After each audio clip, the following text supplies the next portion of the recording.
bonjour, merci de nous accorder quelques minutes de votre temps. Voici de nouveau ici à la Villa Primrose pour disputer le BNP Paribas Primrose. Le fait que ce soit un club qui organise cet événement, c'est ce qui vous pousse à revenir chaque année? Oui, non, c'est vrai que c'est un tournoi que j'apprécie énormément.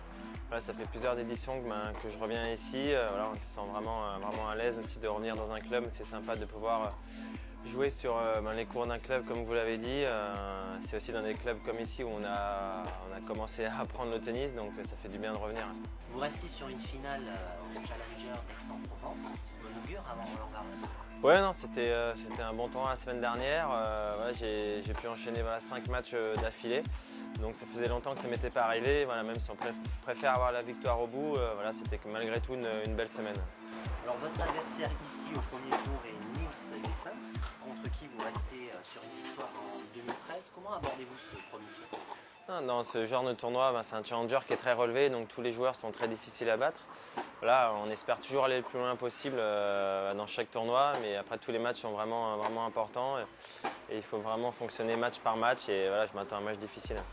Alors en mars 2011, vous avez subi une opération assez lourde qui a consisté à briser une partie des os de votre jambe pour en redresser l'axe.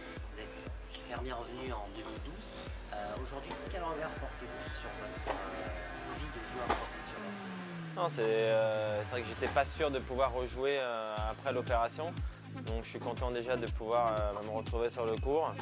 Voilà, maintenant j'espère remonter au classement pour essayer d'intégrer les tableaux des grands chelems et des grands prix directement. Donc voilà, je vais essayer de me raccrocher à ça. Et aujourd'hui, qu'est-ce qui vous pousse à continuer à jouer au tennis? Non, c'est aussi une passion, c'est ma passion qui m'anime depuis tout petit. J'ai commencé à l'âge de 4-5 ans, donc voilà, j'ai grandi en rêvant de devenir joueur professionnel et voilà, je sais qu'il me reste seulement quelques années, donc j'essaie d'en profiter à fond. Alors, adolescent, vous avez fait le choix de partir travailler votre tennis à l'Académie Nick Bollettieri située en Floride. Qu'est-ce qui vous a poussé à aller là-bas? C'était un rêve de pouvoir m'entraîner là-bas chez Nick Bollettieri. C'était un rêve de gosse. Voilà, je voulais voir ce que l'Académie américaine représentait un petit peu. C'était une mentalité un petit peu différente et c'était un timing qui était bon pour moi parce que je me plaisais pas trop dans les structures ici en France. Donc voilà, c'était vraiment une expérience très riche et oui, j'en garde de très bons souvenirs. Alors vous avez pu discuter notamment de votre choix avec Patrice Dominguez notamment. Malheureusement, il nous a quittés le 12 avril dernier. Quel rôle a-t-il joué dans votre carrière?